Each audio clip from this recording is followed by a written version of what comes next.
ನಮಸ್ತೆ everyone. Solid edge ಸಾಫ್ಟ್ವೇರ್ನ ಯಾರ್ಯಾರು ಕಲಿತಿದ್ದೀರೋ ಅವ್ರಿಗೋಸ್ಕರ ಇವತ್ತಿನ ಈ ವಿಡಿಯೋದಲ್ಲಿ ಇನ್ನೊಂದು ಹೊಸ ಸ್ಕೆಚ್ ಅನ್ನ ಪ್ರಾಕ್ಟೀಸ್ ವಿಡಿಯೋನ ಹಾಕ್ತಾ ಇದ್ದೀನಿ. ಈ ಸ್ಕೆಚ್ ನಿಮ್ಮ ಮುಂದೆ ಕಾಣ್ತಾ ಇದೆ ನೋಡಿ. ಇದನ್ನ ಝೂಮ್ ಏರಿಯಾ ಮಾಡ್ತಿದ್ದೀನಿ. ಸಿಂಗಲ್ ಲೆಫ್ಟ್ ಕ್ಲಿಕ್ ಮಾಡ್ಕೊಳ್ಳಿ, ಇಲ್ಲೊಂದು ಕ್ಲಿಕ್ ಮಾಡಿ ಇದನ್ನ ಡ್ರ್ಯಾಗ್ ಮಾಡ್ಕೊಂಡು ಇಲ್ಲೊಂದು ಕ್ಲಿಕ್ ಮಾಡಿ. ಸೊ ಸ್ಕೆಚ್ ನಿಮ್ಮ ಮುಂದೆ ಅಬ್ಸರ್ವ್ ಆಗಿದೆ ಹೌದಾ. ಸೊ ಇದನ್ನ ನೋಡ್ಕೊಳ್ಳಿ. ಇದರಲ್ಲಿ ರೆಡ್ ಲೈನ್ಸ್ ಗಳು ಏನಿದಾವೆ ಇದು ಡೈಮೆನ್ಷನ್ ಲೈನ್ಸ್ ಗಳು. ಸೊ ಅದಾದ್ಮೇಲೆ ಬ್ಲಾಕ್ ಲೈನ್ ಅಲ್ಲಿ ಏನು ಕಾಣ್ತಿದೆಯಲ್ವಾ ಇಮೇಜ್ ಅಥವಾ ಸ್ಕೆಚ್ ಅಂತ ಏನ್ ಹೇಳ್ತೀವಿ ಅದು ನೀವು ಆಕ್ಚುಲಿ ಬಿಡಿಸ್ಬೇಕಾಗಿರುವಂಥದ್ದು ಹೌದಾ. ಸೊ ಬನ್ನಿ, ಇದನ್ನ ಲೇಟ್ ಮಾಡೋದು ಬೇಡ. ಯಾರ್ಯಾರು ಈ ಸಾಲಿಡ್ ಎಡ್ಜ್ ನ ಹೊಸದಾಗಿ ಕಲಿತಾ ಇದ್ದೀರಾ ಅವ್ರಿಗೋಸ್ಕರ ಈ ಪ್ರಾಕ್ಟೀಸ್ ಸ್ಕೆಚ್ ಅಂತ ಏನ್ ತಗೊಂಡಿದ್ದೀನಿ ಇದನ್ನ ಒಮ್ಮೆ ನೋಡ್ಕೊಳ್ಳಿ. ಇದೇ ರೀತಿ ನೀವು ಪ್ರಾಕ್ಟೀಸ್ ಮಾಡಿ ಈಸಿಯಾಗಿ ಸಾಲಿಡ್ ಎಡ್ಜ್ ನ ಡ್ರಾ, ಮಾಡಿಫೈ ಮತ್ತು ಡೈಮೆನ್ಷನ್ಸ್ ಕಮಾಂಡ್ ಗಳನ್ನ ನೀವು ಕಲ್ತ್ಕೋಬಹುದು ಅಂತ ಹೇಳ್ತಾ ಬನ್ನಿ ಸ್ಟಾರ್ಟ್ ಮಾಡ್ತಾ ಇದ್ದೀನಿ. ನೋಡಿ, ಇಲ್ಲಿ ನಮ್ಮ ಮುಂದೆ ಕಾಣ್ತಾ ಇರೋದು ಈ ಸಿಂಪಲ್ ಸ್ಕೆಚ್.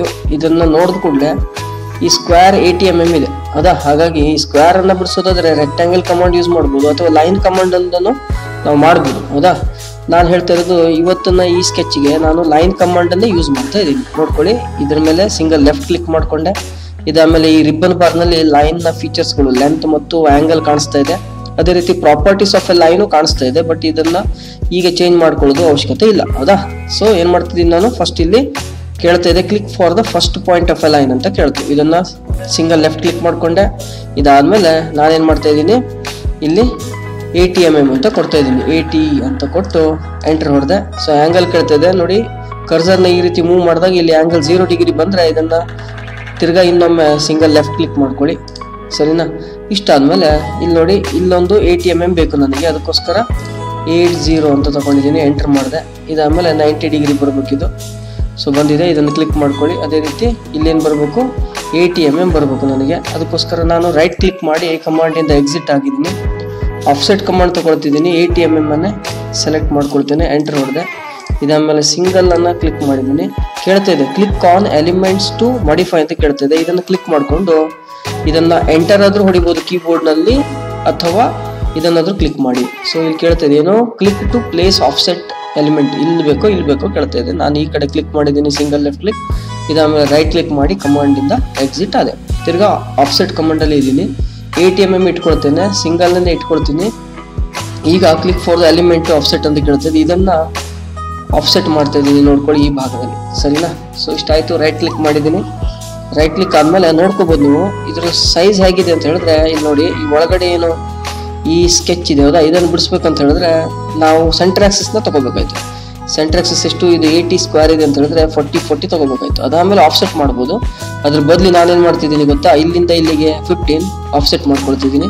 ಇಲ್ಲಿಂದ ತಿರ್ಗಾ 15, ಅದೇ ರೀತಿ ಇಲ್ಲಿಂದ ಇಲ್ಲಿಗೆ 15, ಇಲ್ಲಿಂದ ಇಲ್ಲಿ 15, ಅದೇ ರೀತಿ ಇಲ್ಲಿಂದ ಇಲ್ಲಿಗೆ 15, ಇಲ್ಲಿಂದ ಇಲ್ಲಿ 15. ಈ ತರ ಆಫ್ಸೆಟ್ ಕಮಾಂಡ್ ಅನ್ನ ನಾವು ವೈಡ್ ಆಗಿ ಸಂದರ್ಭಗಳಲ್ಲಿ ಯೂಸ್ ಮಾಡ್ಕೊಂಡ್ರೆ we can easily draw the sketches ಹೌದಾ. ಅದಕ್ಕೋಸ್ಕರ ಆಫ್ಸೆಟ್ ಕಮಾಂಡ್ ತಗೊಂಡಿದ್ದೀನಿ. ಸೈಜ್ ಅನ್ನ ಚೇಂಜ್ ಮಾಡ್ತಿದ್ದೀನಿ. 15 mm ಅಂತ ತಗೊಂಡೆ, ಎಂಟರ್ ಹೊಡೆದಿದ್ದೀನಿ. ಸಿಂಗಲ್ ಇದೆ, ಸಿಂಗಲ್ ಓಕೆ ಮಾಡಿದ್ದೀನಿ. ಇದು ಕೇಳ್ತಾ ಇದೆ ಕ್ಲಿಕ್ ಫಾರ್ ದ ಎಲಿಮೆಂಟ್ ಅಂತ ಕೇಳ್ತು. ಇಲ್ಲೊಂದು ಕ್ಲಿಕ್ ಮಾಡಿದೆ. ಇದನ್ನ ಇಲ್ಲಿ ಕ್ಲಿಕ್ ಮಾಡಿದೆ, ಸರಿನಾ. ರೈಟ್ ಕ್ಲಿಕ್ ಮಾಡಿದೆ. ಈಗ ಕಮಾಂಡ್ ಇಂದ ಎಕ್ಸಿಟ್ ಆಗಲ್ಲ, ಯಾಕಂದ್ರೆ ಡೈಮೆನ್ಷನ್ 15 mm ಇದೆ.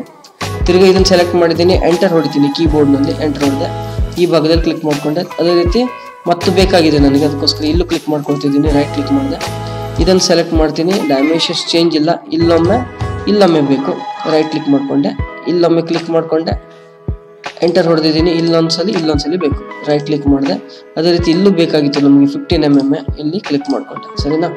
ರೈಟ್ ಕ್ಲಿಕ್ ಮಾಡಿ ಕಮಾಂಡ್ ಇಂದ ಎಕ್ಸಿಟ್ ಆದ. ಅದಾದ್ಮೇಲೆ ಈ ಒಳಗಡೆ ಭಾಗ ಏನಿದೆ ಪ್ರೊಫೈಲ್ ನ ಬಿಟ್ಟು ಇನ್ನು ಉಳಿದಂತಹ ಅನ್ವಾಂಟೆಡ್ ಎಡ್ಜಸ್ ಅನ್ನ ಟ್ರಿಮ್ ಆಫ್ ಮಾಡಿ. ಸೊ ಟ್ರಿಮ್ ಮಾಡ್ತಾ ಇದ್ದೀನಿ, ನೋಡ್ಕೊಳ್ಳಿ. ಇದನ್ನ ಟ್ರಿಮ್ ಮಾಡ್ತಾ ಇದ್ದೀನಿ ಹೌದಾ. ಈ ತರ ಟ್ರಿಮ್ ಮಾಡಿದ್ದೀನಿ. ಇಷ್ಟ ಆದ್ಮೇಲೆ ಒಳಗಡೆ ಭಾಗ ಇದು ಬೇಡ. 1 ಮಿನಿಟ್ ಅಂಡು ಮಾಡ್ತಿದ್ದೀನಿ.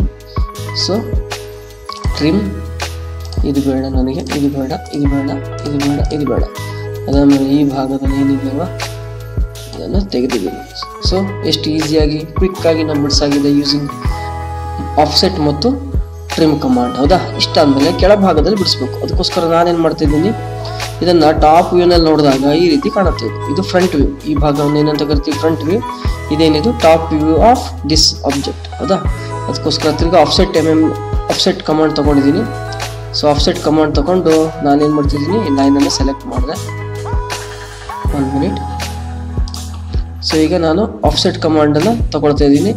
ಆಫ್ಸೆಟ್ ಕಮಾಂಡ್ ತಗೊಂಡು 15 mm ಇದೆ, ಸಿಂಗಲ್ ಅಂತ ಮಾಡ್ಕೊಳ್ತೀನಿ. ಇದನ್ನು ಕ್ಲಿಕ್ ಮಾಡಿಕೊಂಡು ಇಲ್ಲಿ ಕ್ಲಿಕ್ ಮಾಡಿದೆ, ಇಲ್ಲಿ ಕ್ಲಿಕ್ ಮಾಡಿದ್ದೀನಿ. ಅಷ್ಟಾದಮೇಲೆ ರೈಟ್ ಕ್ಲಿಕ್ ಮಾಡಿದೆ. ಇದಾದಮೇಲೆ ಇಲ್ಲಿಂದ ಇಲ್ಲಿಗೆ ಆಫ್ಸೆಟ್ ಎಷ್ಟು ಇರಬೇಕು, 20 mm ಇರಬೇಕು. ಹೌದಾ, ಅದಕ್ಕೋಸ್ಕರ ಸೈಜನ್ನು ಚೇಂಜ್ ಮಾಡ್ಕೊಳ್ಳಿ. ಡಿಸ್ಟೆನ್ಸನ್ನು ಸೆಲೆಕ್ಟ್ ಮಾಡಿದ್ರೆ ಸಿಂಗಲ್ ಇದೆ. ಇದನ್ನು ಕ್ಲಿಕ್ ಆನ್ ಎಲಿಮೆಂಟ್ಸ್ ಟು ಮಾಡಿ ಆಫ್ಸೆಟ್ ಅಂತ ಇದೆ, ಇದನ್ನು ಕ್ಲಿಕ್ ಮಾಡಿಕೊಂಡೆ, ಎಂಟರ್ ಹೊಡೆದಿದ್ದೀನಿ. ಇದನ್ನು ಕ್ಲಿಕ್ ಮಾಡಿಕೊಂಡೆ, ರೈಟ್ ಕ್ಲಿಕ್ ಮಾಡಿದೆ. ಅಷ್ಟಾದಮೇಲೆ ನೋಡಿ, ಇಲ್ಲೂ ತಿರ್ಗಾ 20 mm ಬೇಕಾಗಿತ್ತು, ಯಾಕಂದರೆ ಡೈಮೆನ್ಷನ್ ಇಲ್ಲಿಂದ ಇಲ್ಲಿಗೆ ಎಷ್ಟಿದೆ, ಇದು 20 mm ಇತ್ತು. ಹೌದಾ, ಅದಕ್ಕೋಸ್ಕರ ಇಲ್ಲಿ ಮಾಡ್ತಿದ್ದೀನಿ. ಇಲ್ಲಿಂದ ಇದನ್ನು ಎಂಟರ್ ಹೊಡೆದಿದ್ದೀನಿ, ಇದನ್ನು ಕ್ಲಿಕ್ ಮಾಡಿದೆ. ಸೊ ರೈಟ್ ಕ್ಲಿಕ್ ಮಾಡಿಕೊಂಡೆ. ಈಗ ಲೈನ್ ಕಮಾಂಡ್ ತಗೊಳ್ತಾ ಇದ್ದೀನಿ. ಇಲ್ಲಿ ನೋಡಿ, ಇದನ್ನು ಈ ಲೈನ್ ಮೇಲೆ ಈ ಥರ ಮೂವ್ ಮಾಡಿ, ಈ ಥರ ಸಿಂಬಲ್ ಟರ್ಮಿನೇಟಿಂಗ್ ಸಿಂಬಲ್ ಬರಬೇಕು. ಯಾವುದೇ ಸಿಂಬಲ್ಸ್ಗಳು ಬಂದಿಲ್ಲ ಅಂತ ಹೇಳಿದ್ರೆ ಟೂಲ್ಸಿಗೆ ಹೋಗಿ ಇಂಟೆಲಿ ಸ್ಕೆಚಸ್ಗೆ ಹೋಗಿ ಇದನ್ನೆಲ್ಲ ಚೆಕ್ ಇನ್ ಮಾಡ್ಕೊಳ್ಳಿ. ಓಕೆ ಕೊಟ್ಟಿದ್ದೀನಿ. ಸೊ ಇದ್ರ ಮೇಲೆ ಕ್ಲಿಕ್ ಮಾಡಿಕೊಂಡೆ, ಇಲ್ಲಿನೂ ಎಂಡ್ ಮಾಡಿದ್ದೀನಿ, ರೈಟ್ ಕ್ಲಿಕ್ ಮಾಡಿದೆ. ಅದೇ ರೀತಿ ಇಲ್ಲಿ ಕ್ಲಿಕ್ ಮಾಡಿದ್ದೀನಿ, ಇದೇ ಥರ ಇಲ್ಲಿನೂ ಕ್ಲಿಕ್ ಮಾಡಿಕೊಂಡೆ, ರೈಟ್ ಕ್ಲಿಕ್ ಮಾಡಿದೆ. ಇಷ್ಟಾದಮೇಲೆ ಯೂಸಿಂಗ್ ರೆಫರೆನ್ಸ್ ಲೈನ್ಸ್ ನಾವು ಈ ಲೈನನ್ನು, ಈ ಪಾರ್ಟನ್ನು ಬಿಡಿಸೋಣ. ಲೈನ್ ಕಮಾಂಡಲ್ಲಿ ಇದ್ದೀನಿ, ಇಲ್ಲಿಗೆ ಕ್ಲಿಕ್ ಮಾಡಿಕೊಂಡು ಇಲ್ಲಿಗೆ ತಂದು ಇಡ್ತಾ ಇದ್ದೀನಿ, ರೈಟ್ ಕ್ಲಿಕ್ ಮಾಡಿದೆ. ಇಲ್ಲಿ ಕ್ಲಿಕ್ ಮಾಡಿಕೊಂಡು ಇಲ್ಲಿಗೆ ತಂದು ಇಡ್ತಿದ್ದೀನಿ, ರೈಟ್ ಕ್ಲಿಕ್ ಮಾಡಿದೆ. ಇಲ್ಲಿ ಕ್ಲಿಕ್ ಮಾಡಿ ಇಲ್ಲಿ ಕ್ಲಿಕ್ ಮಾಡಿದ್ದೀನಿ, ರೈಟ್ ಕ್ಲಿಕ್ ಮಾಡಿದೆ. ಇಲ್ಲಿ ಕ್ಲಿಕ್ ಮಾಡಿದ್ದೀನಿ, ಇಲ್ಲಿ ತಂದಿಟ್ಟೆ, ರೈಟ್ ಕ್ಲಿಕ್ ಮಾಡಿದೆ. ಸೊ ಈಗ ಅನ್ವಾಂಟೆಡ್ ಎಡ್ಜಸ್ ಟ್ರಿಮ್ ಮಾಡಬೇಕು. ಹೌದಾ, ಇಷ್ಟು ಮಾಡಿದ್ದೀನಿ. ಇದೆಲ್ಲನೂ ಅವಶ್ಯಕತೆ ಇಲ್ಲ ನಮಗೆ. ಸೊ ಇಷ್ಟ ಆಯಿತು, ಇಷ್ಟ ಆಗಿದೆ, ಇದನ್ನು ಟ್ರಿಮ್ ಮಾಡಿದೆ. ಸೊ ಈ ಸ್ಕೆಚನ್ನು ನಾವು ಬಿಡಿಸಾಗಿದೆ. Last but not the least ಏನು ಮಾಡಬೇಕು, ನಾವೀಗ ಡೈಮೆನ್ಷನ್ಸ್ ಮಾಡಲೇಬೇಕು. ನೆನ್ಪಿಟ್ಕೊಳ್ಳಿ, ಡೈಮೆನ್ಷನ್ಸ್ ಮಾಡ್ಬೇಕಂತ ಹೇಳಿದ್ರೆ ಏನು ಮಾಡೋಣ, ಡೈಮೆನ್ಷನ್ನಲ್ಲಿ 2 ಇದ್ದಾವೆ ಮೆಥಡ್ಸು. ಒಂದು ಸ್ಮಾರ್ಟ್ ಡೈಮೆನ್ಷನ್, ಇನ್ನೊಂದು ಡಿಸ್ಟೆನ್ಸ್ ಬಿಟ್ವೀನ್ ಅಂತ ಇದೆ. ಸ್ಮಾರ್ಟ್ ಡೈಮೆನ್ಷನ್ ಮಾಡ್ತಾ ಇದ್ದೀನಿ, ನೋಡ್ಕೊಳ್ಳಿ. ಇದನ್ನು ಕ್ಲಿಕ್ ಮಾಡಿದೆ, ಇಲ್ಲಿ ತಂದಿಟ್ಟಿದ್ದೀನಿ. ಸರಿನಾ, ಇಷ್ಟು 80 mm ಆಗಿದೆ. ಇದಾದಮೇಲೆ ಇದು 40 ಮಾಡೋಣ. 40ಕ್ಕಿಂತ ಪೂರ್ವದಲ್ಲಿ 20 ಇದೆ, 20ಯನ್ನು ಡೈಮೆನ್ಷನ್ ಮಾಡಿದ್ದೇನೆ. ಇದಾದಮೇಲೆ ಡಿಸ್ಟೆನ್ಸ್ ಬಿಟ್ವೀನ್ ತಗೊಂಡು ಇಲ್ಲಿಂದ ಇಲ್ಲಿವರೆಗೂ ಇದನ್ನು ಸೆಲೆಕ್ಟ್ ಮಾಡಿ ಇಲ್ಲಿ 40 ತಂದಿಟ್ಟಿದ್ದೇನೆ. ಇಷ್ಟಾದಮೇಲೆ ಇಲ್ಲಿ ಡೈಮೆನ್ಷನ್ಸ್ ಮಾಡೋಣ. ಡಿಸ್ಟೆನ್ಸ್ ಬಿಟ್ವೀನಿಂದ ಇಲ್ಲಿಂದ ಇಲ್ಲಿಗೆ ರೈಟ್ ಕ್ಲಿಕ್, ಡಿಸ್ಟೆನ್ಸ್ ಬಿಟ್ವೀನ್ ತಗೊಂಡಿದ್ದೇನೆ, ಇಲ್ಲಿಂದ ಇಲ್ಲಿಗೆ 15. ಅದೇ ರೀತಿ ತಿರ್ಗಾ ಸೆಲೆಕ್ಟ್ ಮಾಡಿದ್ದೀನಿ, ಇಲ್ಲಿಂದ ಇಲ್ಲಿಗೆ 15. ಅದಾದಮೇಲೆ ತಿರ್ಗಾ ಸೆಲೆಕ್ಟ್ ಮಾಡಿದ್ದೀನಿ, ಇಲ್ಲಿಂದ ಇಲ್ಲಿಗೆ 20. ತಿರ್ಗಾ ಇಲ್ಲಿಂದ ಇಲ್ಲಿಗೆ 15 ಇದೆ.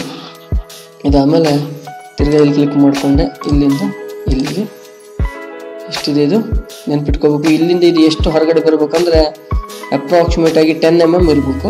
15 ಆಯಿತು. ಅದಾದಮೇಲೆ ತಿರ್ಗಾ ಡೈಮೆನ್ಷನ್ ಮಾಡಿದೆ, ಇದನ್ನು ಇಲ್ಲಿಗೆ 15. ಇದಾದಮೇಲೆ ತಿರ್ಗಾ ಇದನ್ನು ಕ್ಲಿಕ್ ಮಾಡಿ ಇಲ್ಲಿಂದ ಇಲ್ಲಿಗೆ 20.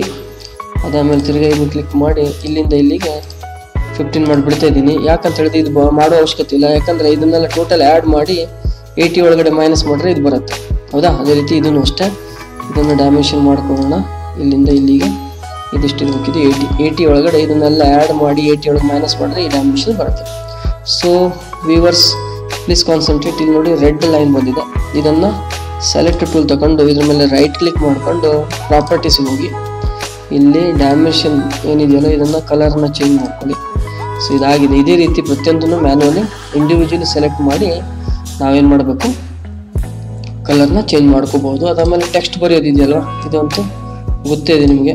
ಮೊದಲಿನ 2 ಪ್ರಾಕ್ಟೀಸ್ ವಿಡಿಯೋಗಳಲ್ಲಿ ಇದನ್ನು ಆಲ್ರೆಡಿ ನಾನು ಮೆನ್ಷನ್ ಮಾಡಿದ್ದೀನಿ. ಸೊ ಇನ್ನೊಮ್ಮೆ ಹೇಳ್ತಾ ಇದ್ದೀನಿ ನೋಡಿ, ಸ್ಕೆಚ್ ಅಥವಾ ಪ್ರಾಕ್ಟೀಸ್ ಸ್ಕೆಚ್ ಅಂತ ಹೇಳ್ಬೋದು. ಸ್ಕೆಚ್ ನಂಬರ್ 3 ಅಂತ ಹಾಕಿದ್ದೀನಿ. ಇದನ್ನು ಸೆಲೆಕ್ಟ್ ಮಾಡಿಕೊಂಡು ಇದರ ಹೈಟನ್ನು 20 ಇಟ್ಟಿದ್ದೀನಿ, ಅಥವಾ ಇದನ್ನು ಹೈಟನ್ನು 15 ಇಟ್ಟೆ, ಅಥವಾ ಇದನ್ನು ಹೈಟನ್ನು 10 ಮಾಡಿದ್ದೀನಿ. ಓಕೆ ಎಂಟರ್ ಕೊಟ್ಟಿದ್ದೀನಿ. ಅದಾದಮೇಲೆ type of a line times new Roman ತಗೊಂಡೆ. ಸೊ ಇಷ್ಟ ಆದಮೇಲೆ ನಮಗೇನಾಯಿತು, ಇದ್ರ ಮೇಲೆ ಬಂದಿದೆ. ಅದಕ್ಕೋಸ್ಕರ ಮೂವ್ ಕಮಾಂಡನ್ನು ಸೆಲೆಕ್ಟ್ ಮಾಡೋಣ. ನೋಡಿ ಇದನ್ನು ಸೆಲೆಕ್ಟ್ ಮಾಡಿದ್ದೀನಿ. ಇದನ್ನು ಸೆಲೆಕ್ಟ್ ಮಾಡಿ ಇದನ್ನು ಮೂವ್ ಮಾಡ್ತಾಯಿದ್ದೀನಿ. ಇದನ್ನು ನೋಡಿ ಇಲ್ಲಿ ತಂದು ಮಿಡ್ಲಲ್ಲಿ ಇಟ್ಟಿದ್ದೀನಿ. ಸೊ ಆಬ್ಜೆಕ್ಟ್ ಇಸ್ ರೆಡಿ ಅಥವಾ ಸ್ಕೆಚ್ ರೆಡಿ ಆಗಿದೆ. ಸೊ ಈ ವಿಡಿಯೋನ ನೋಡ್ಕೊಳ್ಳಿ. ಪ್ರಾಕ್ಟೀಸ್ ಮಾಡೋಂಥ ಎಲ್ಲ ಸಾಲಿಡ್ ಎಡ್ಜ್ನ ಹೊಸ ವ್ಯೂವರ್ಸ್ಗಳು ಅಥವಾ ಬಿಗಿನರ್ಸ್ಗಳು ಯಾರಿದ್ದೀರಾ ಇವ್ರನ್ನೆಲ್ಲ ಇದನ್ನು ಈಸಿಯಾಗಿ ಮಾಡ್ಕೊಂಡ್ರೆ ನೀವು ಈಸಿಯಾಗಿ ಡೈಮೆನ್ಷನ್ ಮತ್ತು ಮಾಡಿಫೈ ಕಮಾಂಡ್ಸ್ಗಳನ್ನು ಇಲ್ಲಿ ಪ್ರಾಕ್ಟೀಸ್ ಆಗುತ್ತೆ ಅಂತ ಹೇಳ್ತಾ ಈ ವಿಡಿಯೋನ ಇಲ್ಲಿಗೆ ಮುಗಿಸ್ತಾ ಇದ್ದೀನಿ. So thank you very much for watching my video.